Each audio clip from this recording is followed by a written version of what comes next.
Est-ce que vous connaissiez ces 10 lieux hyper dangereux dans le monde? Non? Eh ben, il serait peut-être temps de les connaître! Eh bien, salut à tous mes petits aventuriers, comment allez-vous? Moi, je vais très bien, comme toujours. Aujourd'hui, on va parler des 10 lieux les plus dangereux dans le monde. Enfin, les 10 lieux que moi, j'ai considérés comme étant les plus dangereux. Il y en avait plein d'autres. Mais je les trouvais pas si dangereux que ça, alors que ça, là, si. J'ai pas besoin de me justifier, quand même.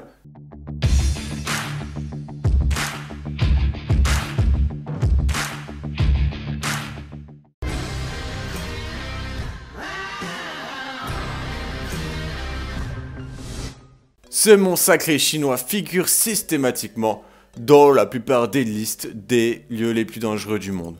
Et ce n'est pas peu de le dire. Quittez la folie des grandes mégalopoles chinoises pour vous aventurer dans ce lieu mythique des flancs de la montagne. De cette montagne acérée, si je puis dire. Voyez-vous les microscopiques sentiers creusés dans la falaise? Ces misérables planches de bois jonchées de branches qui servent de chemin de randonnée? Ces escaliers sculptés dans la roche entièrement verticaux? Eh bien c'est par là. Allez-y, je vous invite, c'est l'entrée, allez. Bien sûr, si vous survivez à cette ascension unique, vous verrez des panoramas que vous n'aurez jamais vus. Et ça vaut le coup d'y aller. Il faut prendre des risques dans la vie, ça vaut le coup.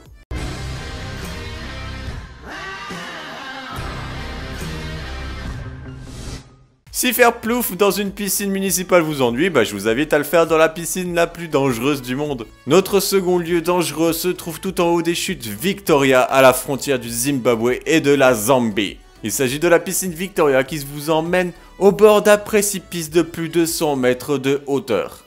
Mais l'abîme n'est pas le seul danger dans cette piscine. En effet, le débit de l'eau peut en quelques minutes augmenter de 1 mètre, ce qui est énorme si vous ne le savez pas.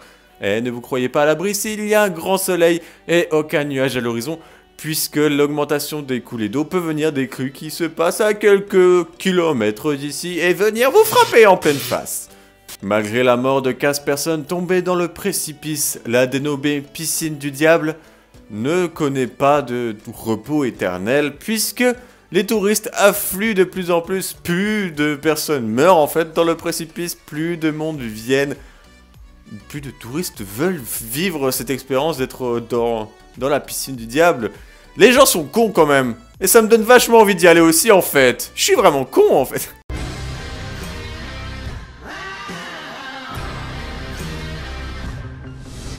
La route des Yungas, alias la route de la mort. On se demande bien pourquoi. Vous voulez peut-être le savoir. Vous démarrez à 4750 mètres d'altitude et terminez à 1200 mètres. Ensuite, vous passez de 5 à 25 degrés d'inclinaison. Puis vous filez à 70 km/h.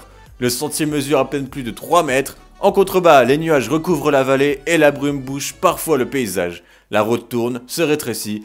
Les échancrures et le sol humide vous surprennent. Vous frôlez le vide, tentez de garder le contrôle sur votre guidon, tandis que vos doigts sont frigorifiés et surtout, vous devez rester concentré en toutes circonstances. Une seconde d'inattention et vous plongez, rejoignant ainsi des milliers de casse-cou qui n'ont pas eu de seconde chance.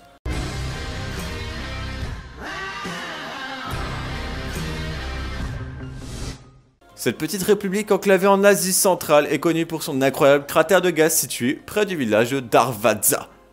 Darvaza, on dirait un cri de guerre. J'ai pas une épée? Non, j'ai pas d'épée. On va faire genre Darvaza. Il compte parmi les lieux les plus dangereux et fascinants à la fois. En effet, il s'agit tout simplement d'un énorme cratère crachant constamment du feu en plein milieu d'un désert. Ça doit être quand même classe à voir. La lumière qui en émane est si vive que cette porte des enfers se voit à des kilomètres à la ronde. Attention à ne pas vous approcher trop près du cratère incandescent, car premièrement, le sol est très friable et vous risquez de tomber avec le sable qui s'écroule en dessous de vos pieds. Et en plus, vous risquez de mourir carbonisé avant même de vous en approcher suffisamment. Tout simplement, c'est très dangereux. Et si par chance vous réussissez à vous approcher suffisamment, vous verrez d'énormes flammes lécher la bordure. C'est très sexuel ce que je viens de dire. La bordure du cratère, mais vraiment de manière assez impressionnante. Vous aurez aussi un bruit très sourd, très... genre un... Je ne sais pas ce que je viens de faire comme bruit, c'était très étrange. Mais vous voyez peut-être ce que je veux dire. Et il y aura également l'odeur du soufre qui vous frappera les narines de manière à vous faire reculer tellement ça pue. Parce que le soufre, ça pue énormément.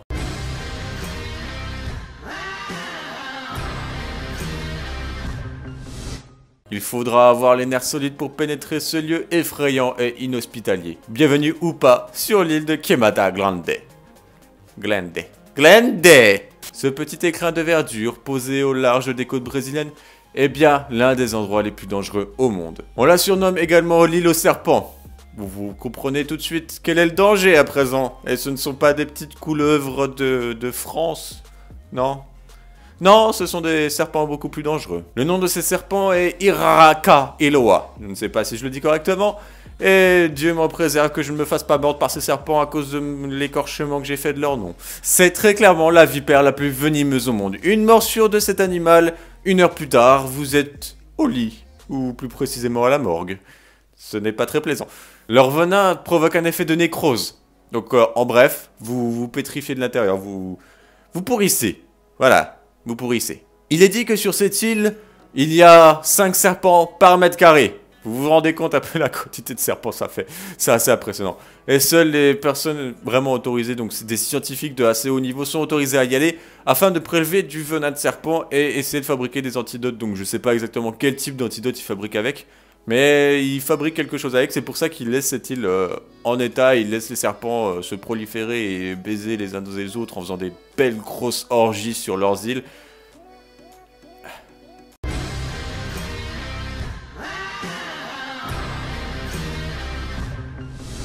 Il est rose et il plane au cœur de l'une des plus grandes réserves naturelles au monde.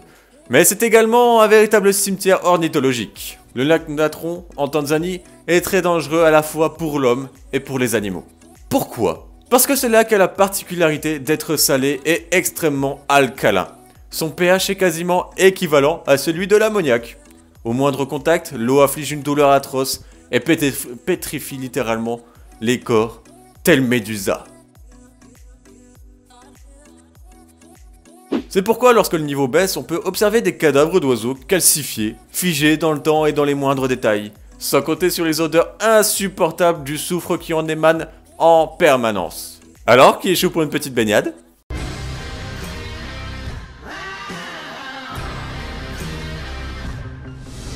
De l'acide sulfurique bouillante et des gaz, une chaleur brûlante et de la lave en fusion.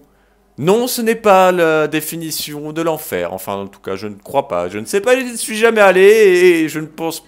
Si j'y vais, je ne pense pas pouvoir revenir de l'enfer. Ouais.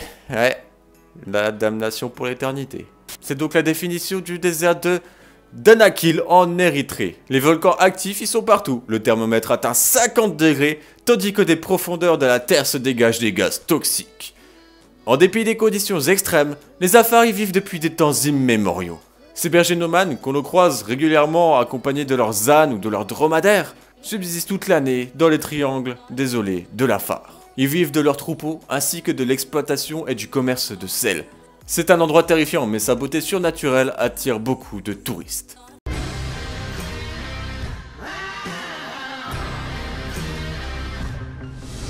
Ne vous fiez pas à la beauté de ces jardins situés dans la campagne anglaise. Ces jardins d'Alnwick ont une spécificité. On a une parcelle en plein air, remplie de plantes dangereuses. Et quand je dis dangereuses, c'est pas elles vous filent juste une peu d'urticaire, non, elles peuvent vous tuer. On vous aura prévenu, il y a même une pancarte qui indique « This plant can kill ». Ces dernières peuvent vous filer la diarrhée, vous faire vomir, ou encore exploser un de vos reins. Ouais, rien que ça, rien que ça. Si vous embêtez ces pauvres petites plantes, votre prochaine destination sera la morgue. Bien entendu, c'est assez sécurisé, la plupart des plantes sont sous barreaux ou même sous verrière pour pas que vous les touchiez ou que vous respiriez un truc qu'il faut pas respirer, ce serait dommage. Et tout est sous vidéosurveillance pour si quelqu'un venait à vouloir en voler. Si vous êtes un bon voleur et que vous voulez tuer votre belle-mère que vous n'aimez pas du tout, vous savez quoi faire, lui offrir un petit bouquet de fleurs.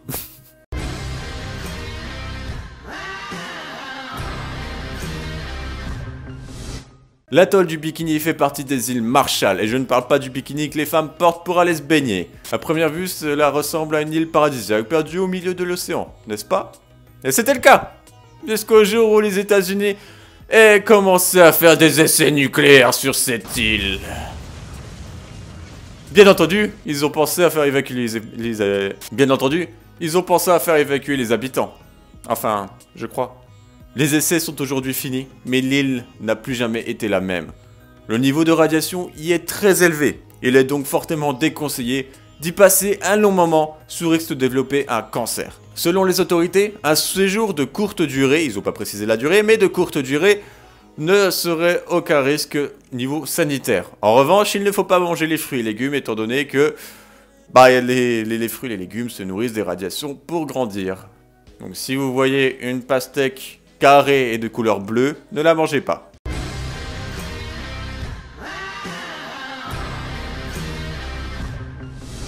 La dépression d'Alfar est située en Afrique de l'Est, et elle couvre une partie de l'Éthiopie, mais aussi le centre de l'Érythrée, le sud d'Djibouti et le nord-ouest de la Somalie. Elle est désignée sous plusieurs noms différents, certains l'appellent le triangle de l'Afar, le triangle d'Anakil, le triangle d'Ankali, putain de nom de... voilà.